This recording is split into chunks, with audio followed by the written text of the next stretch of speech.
इस कार्यक्रम के पुण्यार्चक हैं स्वर्गीय श्रीमान सेठ माणिकलाल उगरचंद शाह एवं स्वर्गीय श्रीमती विमल श्री माणिकलाल शाह की पुण्य स्मृति में पुत्र पुत्रवधू पौत्र पौत्री बेटी दामाद एवं समस्त शाह परिवार। ओम नमः सिद्धेभ्यो। नमः श्रीवर्धमानाय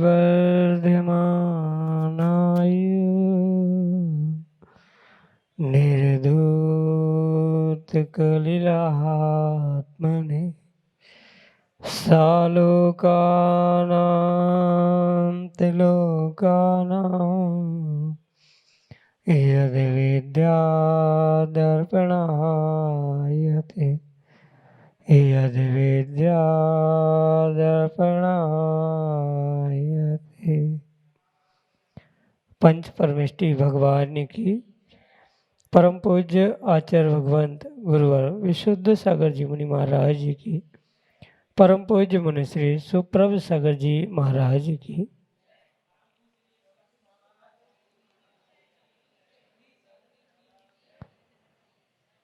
संसारी जीवों के मन में विकल्प तो अनंत होते हैं और वही अनंत विकल्प अनंत संसार का कारण बनते हैं।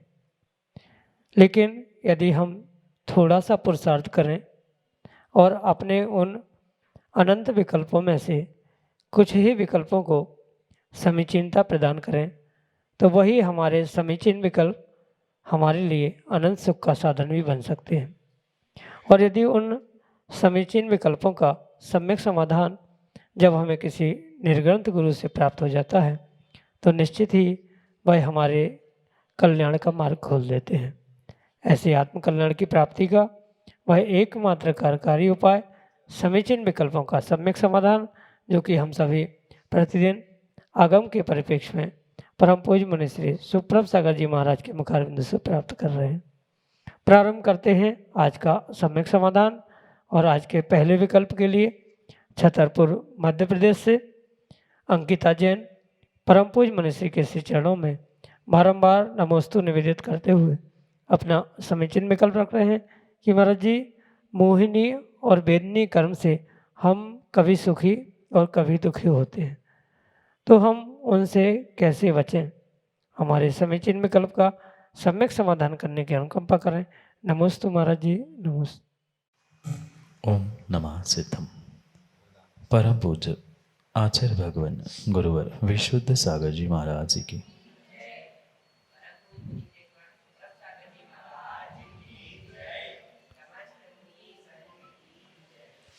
कर्मों के जिस प्रकार के नाम हैं, बिल्कुल उनकी प्रकृति, उनका स्वभाव वैसा ही है।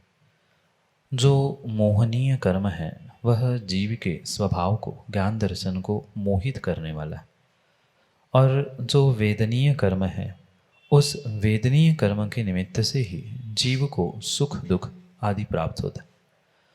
मोहनी कर्म भले ही साथ में आश्रव बंध उदय आदि को प्राप्त होता रहता है, पर जीव को जीवन में, व्यक्ति को जीवन में जो सुख दुख की प्राप्ति हो रही है वह कहीं न कहीं पूर्ण रूप से साता वेदनीय और असाता वेदनीय, इन वेदनीय कर्मों के निमित्त से ही होती है। अन्य किसी कर्मों से सुख दुख का वेदन नहीं होता। वह प्रकृति या कर्म ही कह रहा है वेदनीय। वेदन जिसमें होता है, जो सुख का वेदन है वह साता वेदनीय है और दुख का वेदन है वह असाता वेदनीय। जो दुख शोक तापा क्रंदन आदि करते हुए, मतलब दूसरों को दुख देने से, शोक करने से, आक्रंदन करने से जीव परिपूर्ण रूप से अपने स्वयं के लिए दुख प्राप्त करता है, असाता वेदनीय को प्राप्त करता है। और भूत वृत्तानुकंपा सरागदान आदि के निमित्त से, मतलब प्रत्येक जीवों पर दया करुणा, महाव्रती अणुव्रतों पर दया करुणा, साथ में दान सराग संयम आदि आदि के निमित्तों से हम साता वेदनियों को प्राप्त कर सकते। जैसा जीव का भाव होता है, जैसा कार्य होता है, वैसा ही उसके लिए कर्म का आश्रयबंध होता है, और जैसा कर्म का आश्रयबंध हुआ है वैसा ही कर्म का उदय भी बिल्कुल होता है। किसी भी प्रकार से उसमें हेरफेर नहीं होता। पर यह परम सत्य है कि तीव्र असाता वेदनी के आश्रय बंध के बाद अगर कुछ अंशों में साता वेदनीय के निमित्त यानी सभी जीवों पर अणुव्रति महाव्रतियों पर अनुकंपा करते हुए दया करुणा के भाव, दान, संयम, क्षमा आदि का पालन करेंगे तो कुछ अंशों में जो हमारी असता यानी दुख था वह कुछ अंशों में सुख रूप परिवर्तित होने का, साता रूप परिवर्तित होने का कुछ न कुछ अंशों में पुरुषार्थ भी हो सकता है और संभावना भी हो सकती है। इसलिए अगर दुख से बचना है तो साता वेदनियों को प्राप्त करना होगा और सुख दुख दोनों से बचने के लिए हमें शुक्ल और शुद्ध ध्यान तक यानी उस निर्ग्रंथ मुद्रा को ही प्राप्त करने की आवश्यकता होगी, जिसके माध्यम से इन शुभ अशुभ आदि विकल्पों से दूर होकर, रहित होकर, शुद्धोपयोग में लीन होकर जीव परिपूर्ण रूप से अपने आत्मा का कल्याण इन कर्मों के निर्जरा, क्षपणा आदि कर सकता है। पर जब तक ये जीव संसारी अवस्था में है तब तक परिपूर्ण रूप से उसे इस वेदनीय कर्म के निमित्त से साता असाता यानी सुख दुख रूपी कर्मों का आश्रयबंध होता रहेगा, उसका उदय भी चलता रहेगा। पूर्ण रूप से जब तक वेदनीय कर्म की क्षपणा नहीं होगी तब तक वह वेदनीय अनुभूति वहाँ पर अवश्य ही रहेगी। जो अरिहंत भगवान बन जाते हैं वे अरिहंत भगवान मोहिनी को जीतने के कारण से भले ही उनके पास वेदनीय है पर वह वेदनीय कर्म भी आश्रव एक समय का, एक क्षण का ही माना गया। वे वेदन करने पर भी उन्हें मोह नहीं है, इसलिए उनका उस मोह रूप अनुभवन किंचित भी नहीं होता। पर जो संसारी अन्य जीव है उनके लिए वेदनीय भी है और मोहनीय भी है। मोहित होने से जो विपरीत कार्य वो करता है उसके निमित्त से जो दुख दूसरे जीवों को, अन्य जीवों को और स्वयं के लिए भी दुख आदि के व्यवस्था करता है, हिंसा आदि करता है, उसके निमित्त से पूर्ण रूप से उसे असाता वेदनी का और उस असाता से बचने के लिए सभी जीवों पर प्रति दया, करुणा, दान, पुण्य आदि कार्यों से वह पाप को, दुख को सुख रूप भी परिवर्तित कर सकता है। यही आपके लिए सम्यक समाधान। आदि जैन सौरई उत्तर प्रदेश से महाराज श्री के चरणों में बारंबार नमोस्तु निवेदित करते हुए अपना समीचीन विकल्प रख रहे हैं कि महाराज जी यदि कोई हमारा बुरा करे, हमारे साथ गलत करे, जिससे कि हमारे परिवार, हमारे गुरु का मान सम्मान खराब हो, तो क्या हम उस इंसान के साथ बुरा कर सकते हैं? क्योंकि हमने यदि उसके साथ ऐसा कुछ नहीं किया तो उससे हमारा मन खराब रहेगा और वह व्यक्ति भी पुनः गलत करने का प्रयास करेगा। तो ऐसी स्थिति में हम क्या करें? हमारे समीचीन विकल्प का सम्यक समाधान करने की अनुकंपा करें। नमोस्तु महाराज जी, नमोस्तु। जो व्यक्ति जैसा करेगा उसके लिए बिल्कुल वैसा ही फल मिलेगा।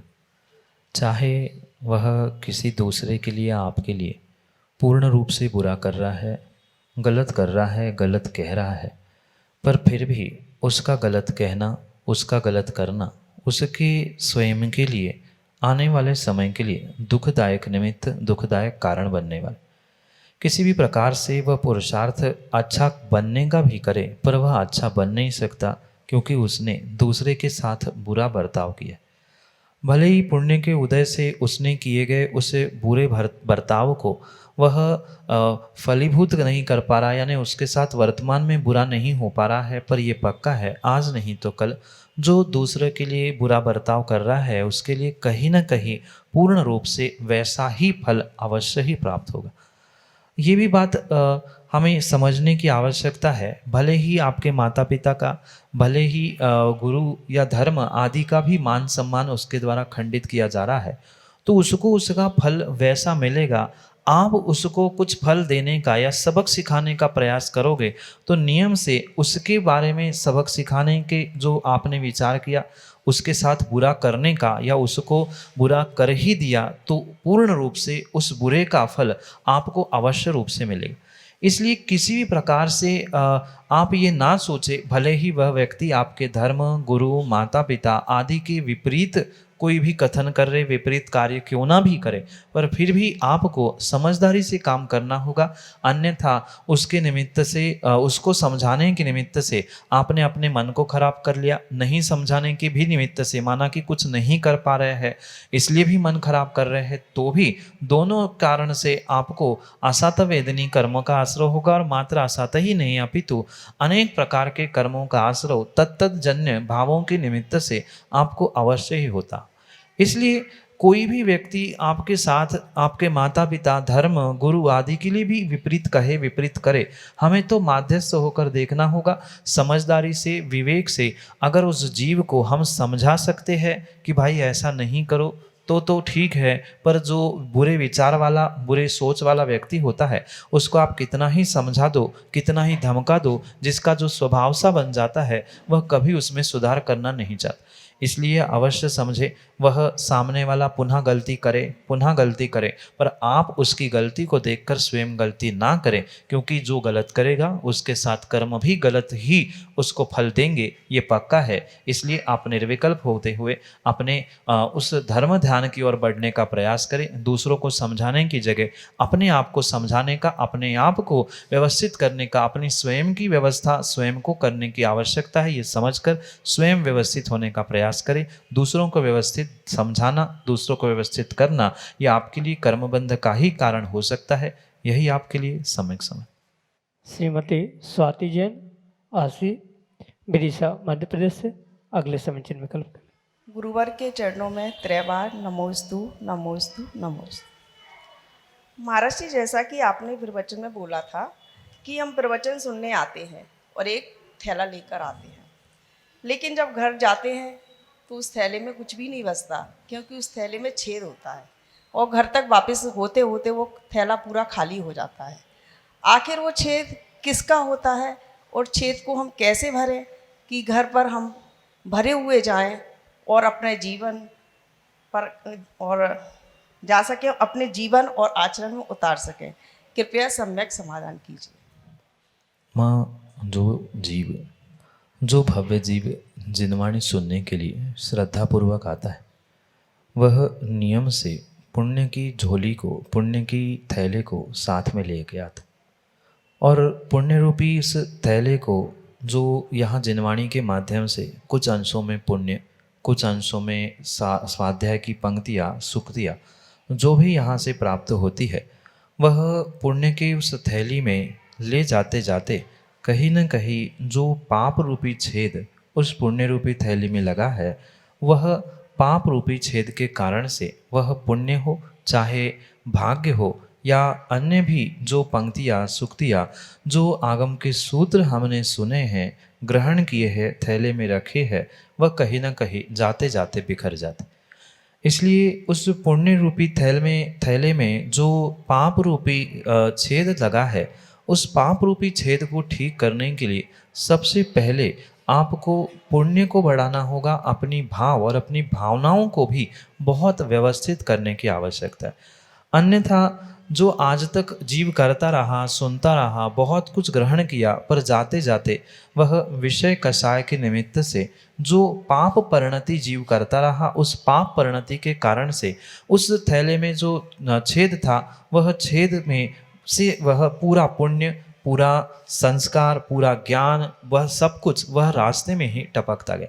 इसलिए अगर आप उन छेदों को, यानी पाप रूपी छेद को बंद करना चाहते हैं, तो कहीं न कहीं आपको ज्ञान रूपी सुई और सूत्र रूपी धागे के माध्यम से अपने उस पाप रूपी छेद को बंद करते हुए पुण्य रूपी थैले को घर ले जाकर अपने पुण्य को, अपने संस्कारों को, अपने जीवन जीने की कला और सूक्तियों को सुरक्षित रखने की आवश्यकता है। आप जितना उसे सुरक्षित घर ले जाओगे, उतना ही वह आपके जीवन में उतरने की संभावना हो सकती है। अगर हम सुनकर घर जाके उसे गुनेंगे ही नहीं, तो उसे चुनेंगे कैसे? चुनने के लिए पहले गुनना होगा और गुनने के लिए सुनना होगा। सुनकर आपने जो अपने थैले में रखा है, अपनी बुद्धि में, अपने मन में, अपने ज्ञान में रखा है, वह घर तक विषय कषायों की पाप रूपी छेद से ना गिर जाए इतना विवेक रखते हुए पुनः घर जाकर वही चुनना होगा और उसे गुनते हुए चुनेंगे तो ही वह हमारे जीवन के लिए एक उत्कृष्ट साधन बन सकता है। इसलिए उस पुण्य रूपी थैले के छेद को बंद करने के लिए आपके लिए सम्यक ज्ञान रूपी सुई और आगम के सुक्ति सूत्रों के द्वारा सूत्र प्राप्त है। वह धागे और सुई से आप उसे सीकर अपने छेद को उस बंद करते हुए पुण्य की वृद्धि करें। यही आपके लिए सम्यक समय। निखिल जैन, बिदिशा, मध्य प्रदेश से अगले समीचीन विकल्प के लिए। महाराज जी के चरणों में त्रिवार नमोस्तु। महाराज जी, मेरी जिज्ञासा है कि जब अरिहंत भगवान को केवल ज्ञान की प्राप्ति होती है तो वो शुद्धोपयोग के अभ्यास से होती है या शुक्ल ध्यान के अभ्यास से होती है? महाराज जी, शुक्ल ध्यान और शुद्धोपयोग में क्या अंतर है? कृपया सम्यक समाधान कीजिए। पहली बात तो हमें ये समझनी होगी कि अरिहंत भगवान को केवल ज्ञान की प्राप्ति नहीं होती। जब जीव केवल ज्ञान को प्राप्त करता है तभी उसको अरिहंत भगवान कहा जाता। और ये अरिहंत अवस्था या केवल ज्ञान की प्राप्ति जीव को पूर्ण रूप से उस शुक्ल ध्यान की लीनता से होती है। मात्र शुक्ल ध्यान के अभ्यास से काम नहीं बनता। जो भी कर्मों की क्षपणा क्रम से जीव 10वें गुण स्थान में 12वें गुण स्थान में करता है, उस क्रम से ही वह वहाँ से ही उस शुद्धोपयोग के साथ साथ शुक्ल ध्यान को भी प्राप्त करता है। क्योंकि शुद्धोपयोग के बिना शुक्ल ध्यान संभव नहीं होता। पहले 7वें गुण स्थान में जो साथी से शुक्ल ध्यान वह जीव प्राप्त करता है, उस साथी से शुद्धोपयोग प्राप्त करता है, उस साथी से शुद्धोपयोग के माध्यम से ही वह आगे बढ़ते हुए शुक्ल ध्यान को प्राप्त करता है। क्योंकि शुक्ल ध्यान 8वें गुण स्थान से होता है और शुद्धोपयोग 7वें ही गुण स्थान से होता है। धर्म ध्यान के साथ जो चरम सीमा वाला यानी साथी से शुक्ल ध्यान जो जीव करता है, शुक्ल शुद्धोपयोग जो करता है, ऐसे शुद्धोपयोग में लीन हुआ ही जीव श्रेणी चढ़ता है। यानी जो क्षपक श्रेणी उपश्रम श्रेणी है उसको चढ़ता है। और जैसे वह क्षपक श्रेणी चढ़ता है 8वें गुण स्थान में पहुंचता है, 8वें गुण स्थान से वह शुद्धोपयोग के साथ साथ ही शुक्ल ध्यान को भी प्रारंभ करता है। 8वें 9वें 10वें 12वें गुण स्थान में शुक्ल ध्यान करते हुए पुनः 12वें गुण स्थान के अंत उपांत समय में वह शुक्ल ध्यान की यानी दूसरे शुक्ल ध्यान की चरम सीमा से शेष कर्मों का नाश करते हुए वह 13वें गुण स्थान को यानी अरिहंत अवस्था को केवल ज्ञान को प्रकट करता है। ये व्यवस्था शुक्ल ध्यान, शुद्धोपयोग और अरिहंत केवली आदि की होती। रहा अंतर शुद्धोपयोग और शुक्ल ध्यान का एक कारण है और एक कार्य है। जैसे कि मैंने पहले कहा, 7वें गुण स्थान में जो होता है वह शुद्धोपयोग है, वह श्रेणी चढ़ने के लिए निमित्त है, इसलिए उसे साथी से शुद्धोपयोग कहा, ये कारण है।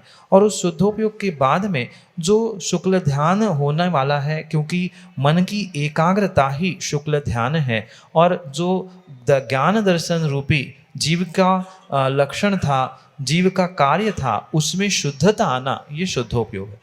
इसलिए कथनचित शुद्धोपयोग और शुक्ल ध्यान भिन्न है, पर दोनों भी ज्ञान की ही परिणति है, आत्मा की ही परिणति है, आत्मा ज्ञान में ही रहकर करता है।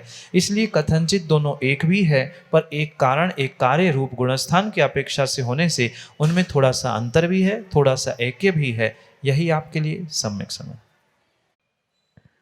साक्षी देवल जैन, विदिशा, मध्य प्रदेश से अगले समीचीन विकल्प के लिए। नमोस्तु महाराज जी। मेरा प्रश्न ये है कि कुएं के पानी में जीव रहते हैं, उसमें खाते पीते हैं, अशुद्धि करते हैं, क्या वो पानी पीने योग्य है? क्या सम्यक समाधान कीजिए। नमोस्तु महाराज जी। आगम के परिप्रेक्ष्य में मात्र और मात्र कुएं का ही पानी पीने योग्य कहा है। अन्य किसी भी पानी में वह विलछानी का दोष होने से, यानी कि चाहे बोर, हैंडपंप, नल, अन्य किसी भी प्रकार के पानी का विलछानी ना होने के कारण से उसका प्रयोग आगम में किसी भी प्रकार से वर्णित नहीं। मात्र उन्हीं पानियों का प्रयोग किया जाता है जिनकी यथास्थान पर विलछानी की जाती है। अगर शुद्ध भोजन की बात करें तो त्यागी वृत्ति प्रतिमाधारियों के निमित्त से तो मात्र कुएं की ही पानी की व्यवस्था कही गई है।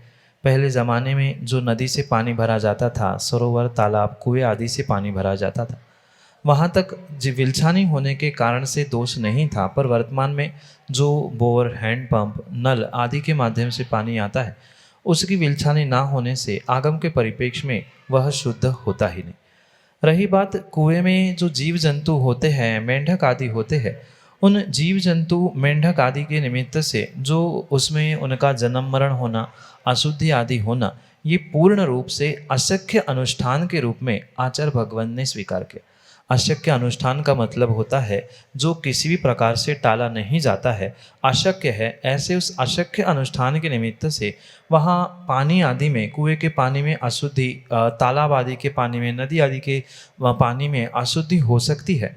पर उसको छानते हुए, उसको जो गर्म करने की, प्रासुक करने की विधि हमारे आगम में लिखी है, उसके निमित्त से वो पूर्ण रूप से शुद्ध होता है। अगर और सूक्ष्मता से हम देखें तो पानी ही जीव नहीं पी सकता, क्योंकि पानी को हमारे यहाँ एकेंद्रीय रूप जीव ही स्वीकार किया गया है। पानी ही जिसका स्वरूप है, पानी ही जिसका शरीर है, ऐसे वह जलकायिक जीव होते हैं। इसलिए अगर हम बहुत सूक्ष्मता से देखें तो पानी ही जीव नहीं पी सकता। इसलिए उस जल जीव को और जीव पानी में, जल में रहने वाले जीवों को अलग करने के लिए, उनकी अशुद्धि को, उनकी गंदगी को अलग करने के लिए ही पहले छाना जाता है, फिर उसको गर्म करके प्रासुक किया जाता है, और तभी वह पीने योग्य आगम के परिप्रेक्ष्य में समझना होगा। अन्य किसी भी प्रकार का पानी जिसकी विलछानी नहीं होती, वह आगम के परिप्रेक्ष्य में पीने योग्य नहीं है। चाहे वह बरसात का पानी हो, चाहे हैंडपंप का हो, चाहे बोरिंग का हो, चाहे नल का हो, वह किसी भी प्रकार से छना नहीं माना जा सकता, यथास्थान विलछानी ना होने के कारण से। पर ये कुएं के पानी में जो जीवों की उत्पत्ति, नष्ट होना, अशुद्धि आदि हो रहा है, वह अशक्य अनुष्ठान, उसे टाला नहीं जा सकता। इसलिए उसको शुद्ध करते हुए, प्रासुक करते हुए पीने की आज्ञा आचार्य ने दी है। यही आपके लिए सम्यक समाधान। ऑक्सीजन विदिशा मध्य प्रदेश से अगले समीक्षण विकल्प के लिए। नमस्ते महाराज जी, मेरा प्रश्न ये है कि तीर्थंकरों के चिन्ह क्यों होते हैं? प्रत्येक काल में 24 तीर्थंकर होते, और उन 24 तीर्थंकर कौन से हुए, उन 24 में भी परस्पर में यानी एक दूसरे में कौन से तीर्थंकर कैसे क्या हुए, उनकी पहचान करने के लिए ही मात्र ये चिन्ह होते। अन्य उसके पीछे कोई कारण नहीं है। जो तीर्थंकर भगवान के अंगूठे पर चिन्ह अंकित होता है, उसे देखकर ही सौधर्म घोषित करता है कि अमुक तीर्थंकर भगवान का ये अमुक चिन्ह होता है। ये मात्र और मात्र पहचान के लिए ही बताया जाता है, बनाया जाता है। उसके पीछे अन्य कोई भी कारण नहीं है कि तीर्थंकर चिन्ह से ही होते हैं। तीर्थंकर तो होते ही है, पर तीर्थंकर कौन से है? जैसे सर्प देखते ही हम पहचान जाते हैं कि पारसनाथ भगवान है, सिर देखते ही जान लेते हैं कि महावीर भगवान। तो ये चिन्ह देखते हुए वे कौन से तीर्थंकर है, कौन से काल में हुए, उनका क्या इतिहास था, उनका नाम क्या है, ये सब कुछ बोध हो, इस कारण से ही वे तीर्थंकर के चिन्ह होते हैं। यही आपके लिए सम्यक समझ। देवांश जैन विदिशा मध्य प्रदेश से अगले समीक्षण विकल्प के लिए। नमस्ते महाराज जी, मेरा यह प्रश्न है कि अगर मेरा कोई मित्र मुझे नॉनवेज टॉफ़ी या चॉकलेट देता है और मैं उस टॉफ़ी या चॉकलेट को किसी दूसरे मित्र को दे देता हूँ जो नॉनवेज खाता है, तो क्या यह गलत है? क्या मुझे वो टॉफ़ी फेंकनी चाहिए थी? नमस्ते महाराज जी। बेटा, बहुत अच्छी बात तो यही होती, मित्र ने दी हुई वह टॉफ़ी अगर आपको पहले से ही पता है कि वह खाने योग्य नहीं है, उसमें अवश्य नॉनवेज आदि पड़ा, तो आपको उस टॉफ़ी को छूना ही नहीं था। भले ही लेते समय आप स्पष्ट कहते कि मैं इसे नहीं खाता, मुझे खाना नहीं है, अच्छी नहीं लगती, या कोई भी कारण से पहले तो उसे लेते ही नहीं, तो ये बहुत अच्छी बात थी, क्योंकि ना लेने से अधिक आपको पुण्य मिलता। और माना कि उसने पकड़ा ही दी, आपने ले ही ली, और लेने के बाद अगर आपने उसको किसी दूसरे को दिया है और दूसरा उसको खा रहा है, तो नियम से आपके लिए वह कृत कारित अनुमोदना, यानी स्वयं नहीं कर रहा पाप, पर दूसरों से करा दिया, दूसरों के करने वाले की अनुमोदना की। इस निमित्त से आपको दोष तो पाप तो अवश्य ही लगेगा। भले ही जितना खाने में लगा था उतना ना लगे, पर दूसरों को खिलाने में, दूसरों खाने वाले की स्वीकृति देने में आपको अवश्य ही दोष लगता है। इसलिए ऐसा कार्य आप ना करें। स्वयं पहले ले ही नहीं और लिया तो दूसरे को ना दे, कहीं ऐसी जगह पे डाले कि वह अपने आप नष्ट हो जाए। इसलिए ना खाना ही श्रेष्ठ है, ना लेना ही श्रेष्ठ है। ना लो ना दो, लेंगे ही नहीं तो देना ही नहीं पड़ेगा। इसलिए पहले ही समझते हुए ना उसे हम लेंगे तो देने का भी दोष नहीं लगेगा, ना फेंकने का दोष लगेगा। यही आपके लिए सम्यक समय। जय जन बंधु, हम सभी लाभ ले रहे थे लोकप्रिय कार्यक्रम सम्यक समाधान का।